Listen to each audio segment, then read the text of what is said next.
Nyangka nggak bisa sampai di titik ini? Nggak nyangka.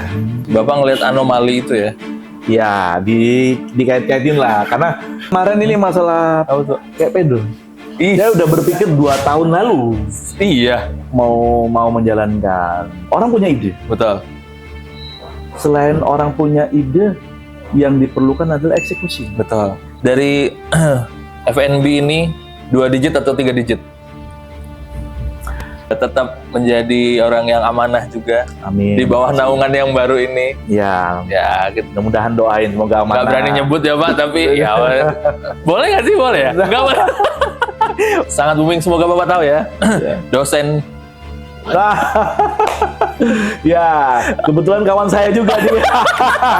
Iya. Kopi atau sawit?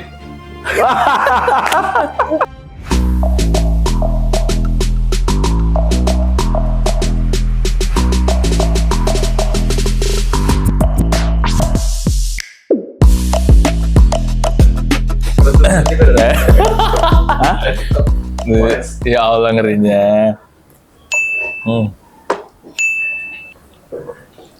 Aman Pak? Aman. Lah ya. Nggak ada sih, kita ngobrol-ngobrol aja pokoknya tentang hal-hal yang karena kan nggak semua orang bisa punya proses orang itu kan beda-beda kan. Bapak aja cerita barusan sampai dengan di titik itu juga kan nggak tahu kan, tapi bisa sampai di titik itu. Nyangka nggak bisa sampai di titik ini? Nggak nyangka. Ya di luar ekspektasi lah. Kita hanya mencoba aja. Karena selama ini kan basicnya kan sebagai karyawan perusahaan. Jadi nggak ada hubungan sama bisnis, darah F&B pun nggak ada. Cuman ya Bismillah aja. Cita-cita Bapak maksudnya dari kecil udah gitu sekolah, apakah memang diarahkan sama orang tua atau emang ya aku pengennya kerjanya di sini gitu? Kalau cita-cita dulu masih kecil sih ada sih. Sesuai nggak Pak? Enggak kan? Enggak. Cita-cita pengen jadi dulu akabri lah ibaratnya. Oh iya. Sesuai dengan cita-cita anak-anak pada zamannya lah pada ya. zaman waktu itu. Iya betul. Cuman nggak kesampaian. Akhirnya masuk kuliah di sarjana hukum. Ngambilnya hukum. Ngambil hukum, sarjana hukum, lanjutin ke S2, magister hukum. Setelah tamat S1, langsung daftar di bagian legal perusahaan. Emang langsung ke perusahaan berarti Pak? Langsung. Habis tamat, ada pembukaan, langsung daftar. Referensinya apakah memang Bapak dari kecil kenal dengan lingkungan perusahaan kelapa sawit ini kah, atau dapat referensi dari teman atau dosen pembimbing atau? Waktu itu lagi main PS. Ada koran, ada pembukaan. Lamaran. Udah, apply aja. Nggak tahu perusahaannya di mana, bergerak dalam bidang apa, coba aja. Coba, langsung tes tertulis, wawancara, langsung dinyatakan lulus. Baru ngelanjut S2? Setelah kerja baru ngambil S2. Ya ampun, Bapak segitu ininya berarti ya, nggak pengen, karena kan biasanya kalau sekarang ya mungkin referensi teman-teman atau anak-anak zaman sekarang ambil S1 apalagi hukum, pengennya notaris nih gitu, referensinya pasti akan ke sana kan, dikejar terus. Tapi kalau Bapak enggak ya? Sama waktu saya tamat tahun 2007 waktu itu tamat, memang ingin jadi hakim. Cuman waktu itu moratorium, zamannya SBY kan nggak ada, selama 7 tahun nggak jadi hakim, nggak ada pembukaan, ya fokus aja di pekerjaan kita sebagai legal perusahaan. Karena kan memang ada kaitan sama perizinan, sama hukum juga, koordinasi sama lawyer. Betah Pak? Alhamdulillah, 18 tahun. 18 tahun mendedikasikan waktunya, tenaganya, pemikirannya untuk perusahaan. Iya. Kemudian kenapa Pak tiba-tiba, ya ini kita tarik mundur lagi ya, sebenarnya Pak Bayu ini sebelum buka forestry yang di Kota Baru juga ada di Tugu Juang. Betul. Sebelum itu ada lagi nggak Pak?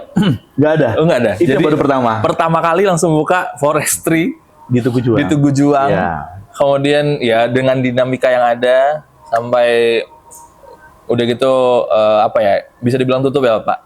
Atau Iya. peralihan lah ya, peralihan. Pindah tempat lah. Pindah tempat ke sini. Memang nggak pernah punya basic pengetahuan tentang F&B, Pak? Nggak ada. Itu bermula sering nonton TikTok sama film filosofi kopi. Ya Allah. Saya suka banget sama filosofi kopi.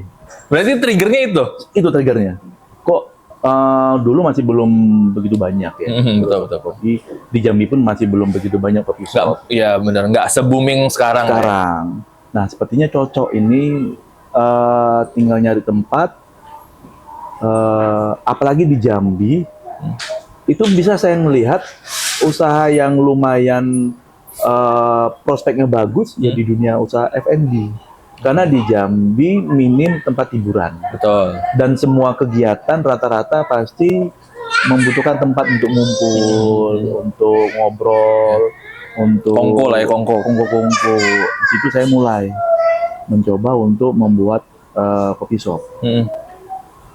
Carilah link yang mana, karena memang tidak ada usaha F&B dan memang tidak paham meracik kopi. Betul. Akhirnya nyari yang Udah jadi. franchise. Akhirnya dapatlah di Forestry. Kenapa milih Forestry? Padahal yang lain banyak.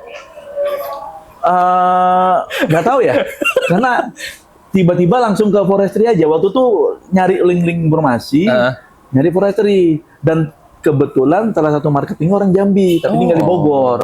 Jadi, tapi Bapak udah kenal sama marketingnya itu? Enggak, kenal waktu daftar itu. Lah, di arahan ya udah, akhirnya dibimbing lah. Kalau memang mau serius, oke, nyari tempat, dapat di Tugu Juang pertamanya. Pertama Tugu Juang. Sampai akhirnya peralihan pindah tuh kenapa, Pak? Apa dinamika yang menjadikan Forestry Tugu Juang pindah? Karena pertama tempatnya waktu itu tidak bisa menampung begitu banyak konsumen, kan pinggir jalan kan. Betul. Karena kita pengen serius, dan waktu itu kan hanya fokus di coffee shop, tidak ada dapur, ya, tidak ada makanan pendamping. Padahal selain kopi kan butuh makanan pendamping. Ya, betul. Akhirnya setelah 2 tahun ya kita nyatakan pengen pindah, nyari tempat yang baru. Nyari rekomendasi kawan-kawan, dapat tanah kosong di sini. Peralihannya lumayan panjang ya, Pak? Lumayan panjang. Dapat tanah kosong ini kebetulan ini ada tanah punya yayasan, pengurus yayasan kawan. Dikasih kesempatan kalau memang mau sini silakan. Makanya pindah sini. Ampun, Bapak ini terhitungnya juga karena linknya itu ya? Jadi ya mungkin jaringan komunikasi, networking juga. Karena kalau memang nggak ada informasi dari kawan-kawan, pasti kita susah juga nyari tanah kosong, kita bangun dari awal. Kan ini bangun dari awal kita. Iya betul. Bangun dari awal, nimbun, kan sini kan agak-agak rawa. Betul. Gitu. Nah balik lagi nih Pak, kan nggak mungkin ya seorang Pak Bayu ini kalau nggak punya relasi itu dibangunnya cuma 1 tahun 2 tahun. Dimulainya sejak kapan? Doyan ikut organisasi kah di zaman kuliah atau memang basically orang yang doyan nongkrong juga? Pertama memang dari sejak kuliah senang organisasi. Saya ikut organisasi kemahasiswaan HMI. HMI ya kan, karena memang sering diskusi, sering menjalankan organisasi. Akhirnya diamanahkan menjadi ketua BEM. Zaman itu ya? Zaman itu ketua BEM. Setelah itu tamat kuliah, kerja. Nah, di dalam pekerjaan, karena saya bagian liga dan bagian humas, itu sering bertemu dengan relasi atau pihak ketiga, itu di tempat kopi. Nah, saya melihat di Jambi ini waktu itu belum begitu banyak tempat kopi, ada tempat makan. Betul. Tempat makan, nah ini kan kayaknya nggak bisa duduk lama tempat makannya. Betul. Nah, lambat laun ya mulai kepikiran, oh ini kayaknya peluang bisnis yang bagus. Bapak ngeliat anomali itu ya? Ya, dikait-kaitin lah, karena hal yang sering kita jumpai, itu saya ngeliat prospeknya kan, oh ini kayak bagus di Jambi. Ya, bertahan dengan satu brand, sampai dengan ya siapa yang nggak tahu dan nggak pernah main ke forestry Kota Baru atau Taman Remaja ini juga ya nggak mungkin ya. Kalaupun orang-orang bukan orang Jambi juga kalau datang mau lewat mana sih dari bandara mau kemana pasti lewat sini juga sih. Iya. Pasti akan mampir. Apa yang membuat Bapak menjadikan ini rumah? Ini rumah pertama atau rumah kedua, Pak? Sebelum nanya income-nya ya. Ya bagi saya sih ada memang rumah pribadi dan ini memang ya rumah pertama dalam kegiatan usaha. Jadi sinilah kita mulai semuanya dengan rekan-rekan semuanya. Ya, ngebangun image itu kan linear dengan apa yang dijalankan oleh Bapak kan. Maksudnya ngebangun tim juga. Seberapa sulit ataupun apa sih struggle-nya yang paling Bapak rasain kalau ngebangun satu tim tuh? Di zaman sekarang ya. Zaman sekarang mungkin hampir rata-rata kesulitannya atau permasalahan semua usaha di dunia F&B itu mencari tenaga kerja yang handal dan bisa bertahan lama karena kan anak-anak Gen Z ya yang kita hadapi itu mungkin pemikirannya ini agak berbeda dengan anak milenial karena semuanya bisa mereka kuasai dengan adanya sosmed. Betul. Nah, jadi itu memang permasalahan yang paling utama untuk bisa mengedukasi mereka bahwasanya kehidupan ini tidak segampang yang bisa dilihat dari sosmed. Itu ya perlahan-lahan ya kita memberikan edukasi ya, tapi alhamdulillah kita mendapatkan tim yang solid. Yang bisa sefrekuensi sama kita, ya alhamdulillah bisa berjalan sampai sekarang. Ngeri ya. Selain teman-teman, maksudnya selain ya SDM yang tadi Bapak sampaikan, ngelihat peluang sekarang yang ada di Jambi Pak dengan banyaknya pertumbuhan coffee shop yang Bapak sampaikan, mungkin ngelihat juga sekarang banyak-banyak ya tiba-tiba satu jalan isinya coffee shop semua ya Pak. Di Kota Baru nih berapa titik ya kan muncul kemudian hilang udah gitu ganti nama. Ngelihat persaingannya itu masih aman nggak Pak menurut Bapak? Malah kalau saya melihat semakin banyak coffee shop di suatu daerah itu bukan suatu persaingan yang bisa menjatuhkan, itu malah bagus. Oh iya Pak. Itu malah membuka mata dan membuka wawasan dari konsumen. Ternyata di tempat itu memang bagus untuk coffee shop. Tinggal kita bersaing di antara kita, siapa yang bisa sustain. Gitu. Ya kita bersaing sehat aja. Ya, kira-kira siapa yang bisa memenuhi kebutuhan dari konsumen, apa yang dibutuhkan. Nah, kebutuhan itu harus kita pintar-pintar membaca. Gitu. Kalau makin banyak kan berarti makin bagus. Betul. Jadi Bapak ngerasa mereka itu bukan kompetitor ya? Tetap kompetitor, tapi dalam persaingan yang sehat. Positif, yang sehat, gitu. Jadi melihat mana yang bisa kita adjust untuk terus mempertahankan kualitas, gitu ya, menghadirkan sesuatu yang baru. Mungkin dari yang dulu bagian depan doang ya Pak, kemudian bagian belakang, yang mau nongkrong santai, kemudian nggak banyak ribut dan diganggu, mungkin pindah ke belakang. Mau meeting, sekarang udah ada ruang meeting. Kita sudah nyiapin. Udah ada ruang meetingnya. Mau bawa anak? Ada. Kita nyiapin playgroundnya. Ya ampun. Mau dengerin musik setiap hari? Setiap hari. Datang kita tiap malam live musik. Gitu. Salah satu yang punya terobosan sangat luar biasa sih. Maksudnya all in one di satu tempat. Kemudian juga fasilitasnya juga sangat mendukung juga untuk teman-teman. Pokoknya siapapun yang mau main ke Jambi boleh mampir sini ya Pak.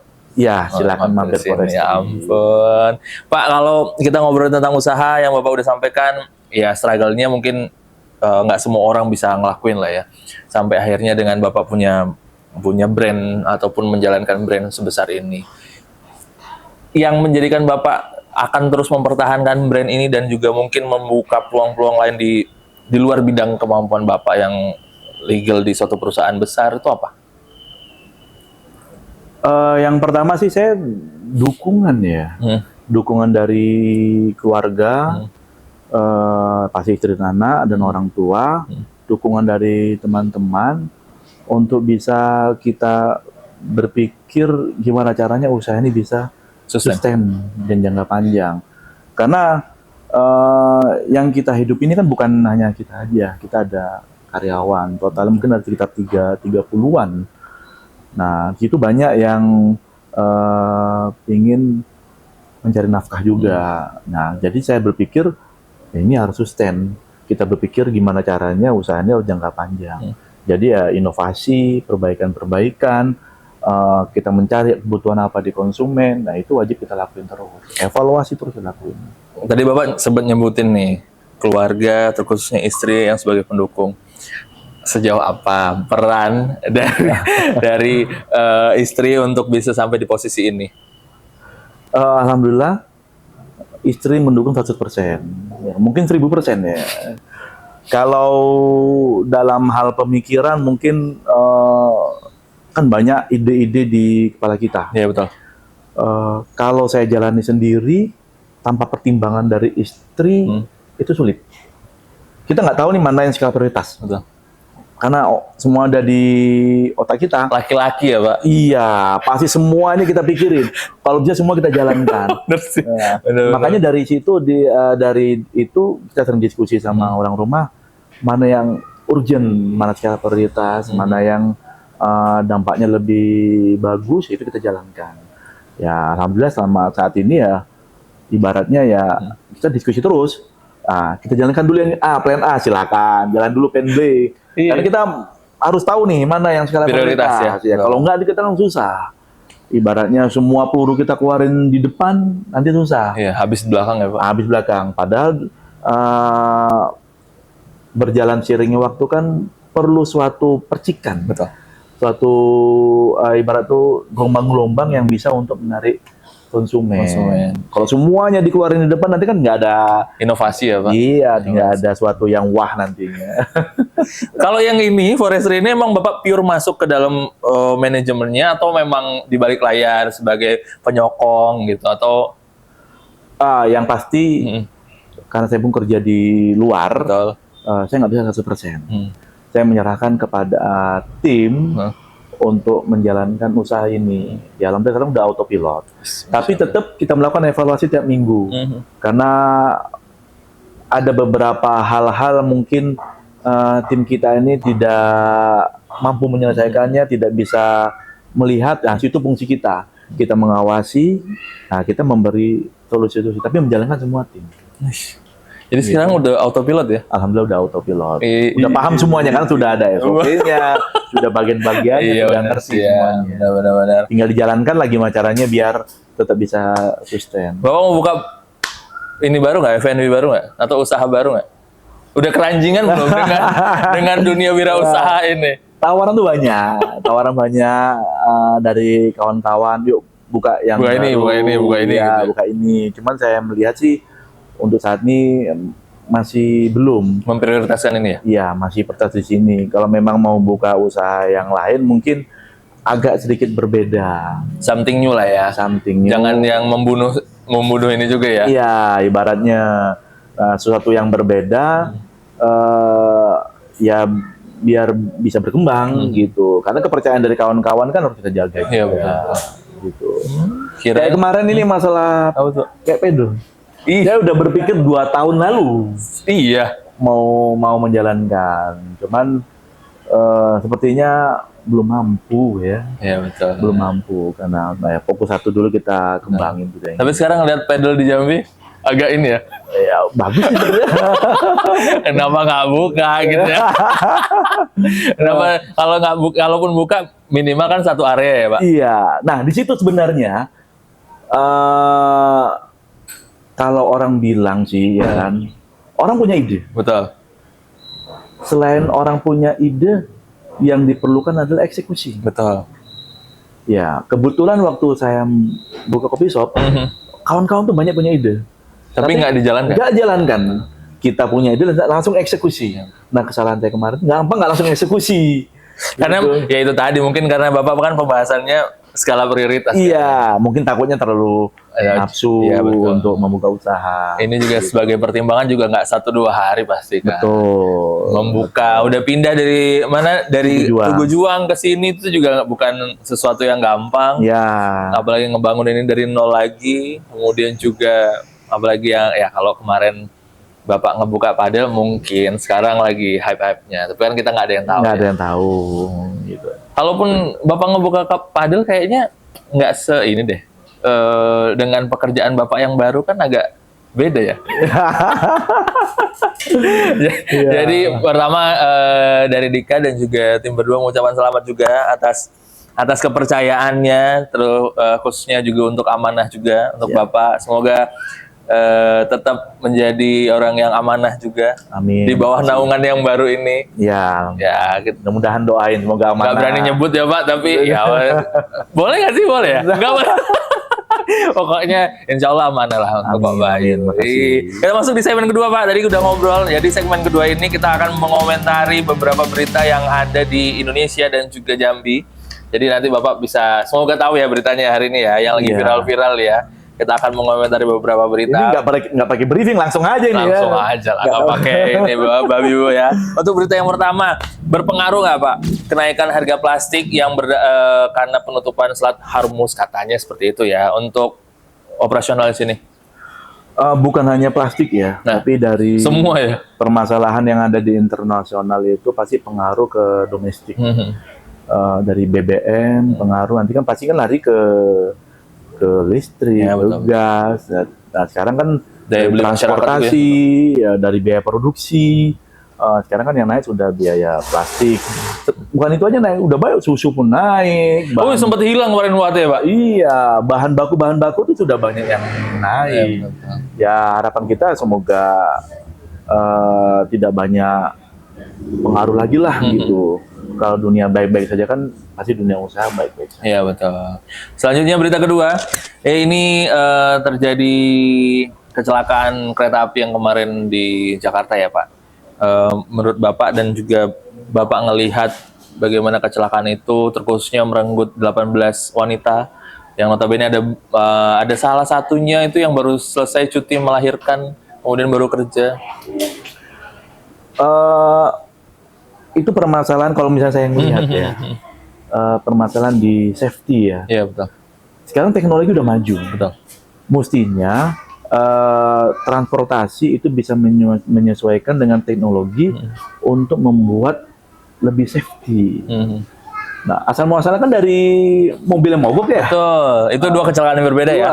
Tapi kan akan ada hubungannya kan gitu.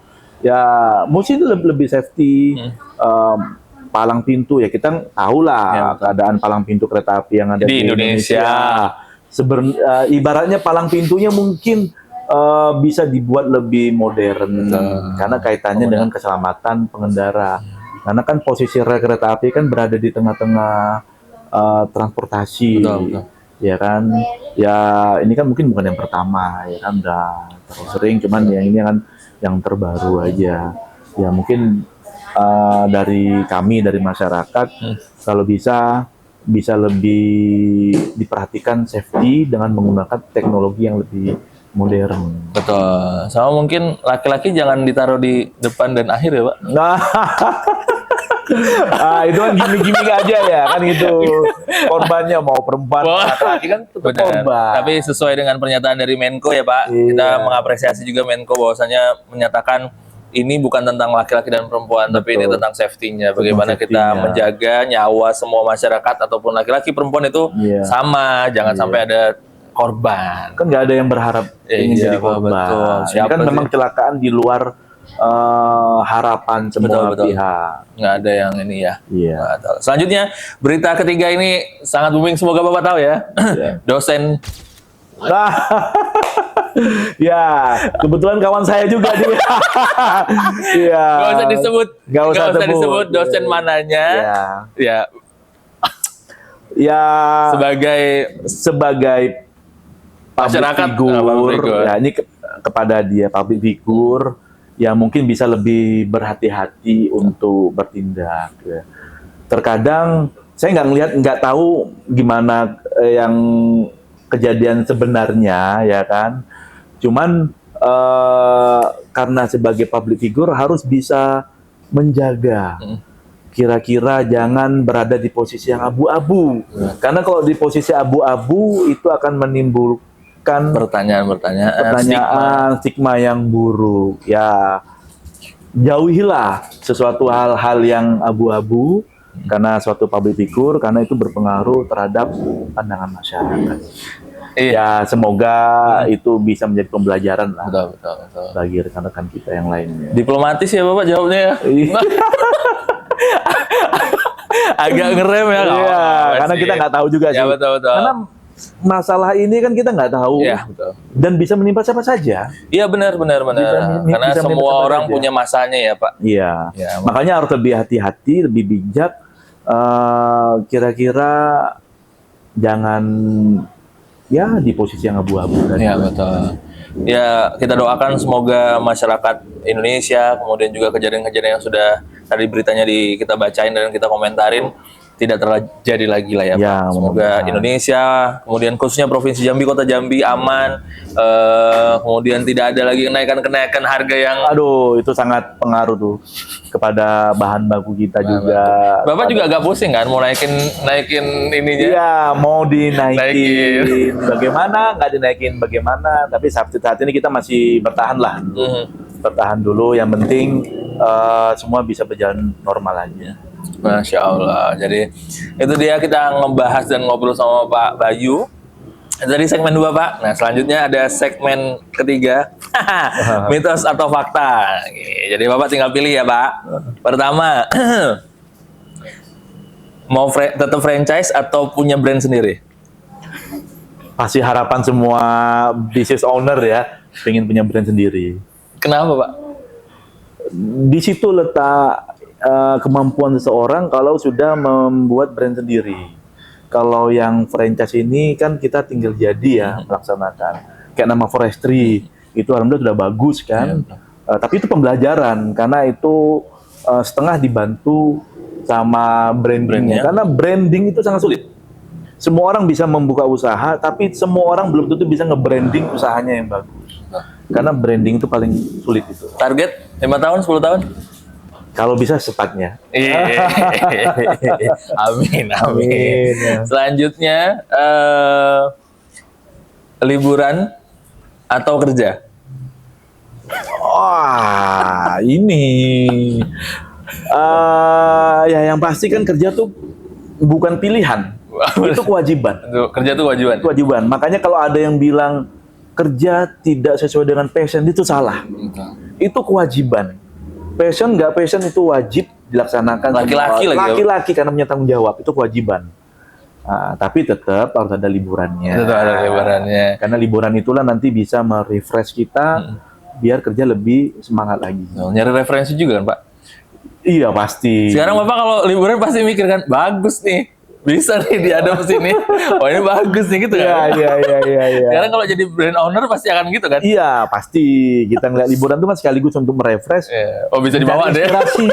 Bisa dibawa nih ya. Bisa dibawa. Oke selanjutnya. Ini harusnya beda nih ya, tapi gini. Kopi atau sawit? Sawit. Sawit Ya. Sawit maksudnya kebunnya ya. Iya. Kenapa sawit Pak? Lagi naik harga. Bukan. Masa depan Indonesia itu secara tidak langsung sangat ditentukan oleh kelapa sawit. Kalau harga sawit bagus, perekonomian makin berputar. Sip. Itu sudah saya lihat semenjak 10 tahun lalu ya. Harga sawit sekarang bagus. Ya, betul. Perekonomian alhamdulillah bagus. Mau gejolak apapun, tapi karena harga sawit bagus, tetap bagus. Ya. Karena banyak orang yang hidup dari kelapa sawit. Indonesia ini kan hampir 60% petani kelapa sawit. Betul. Apalagi Jambi ya Pak? Jambi. Betul. Ini salah satu tupoksi yang dijalankan sebagai anggota GAPKI ya. Wah, iya. Tolong dong, masuk dong GAPKI ke sini. Salah satu program kerja betul. Iya, Untuk mensosialisasikan bagaimana keberadaan sawit itu di Indonesia, kemudian strukturalnya seperti apa. Pokoknya wajib. Iya. Selanjutnya, mitos atau fakta? Buka kafe di Jambi karena FOMO.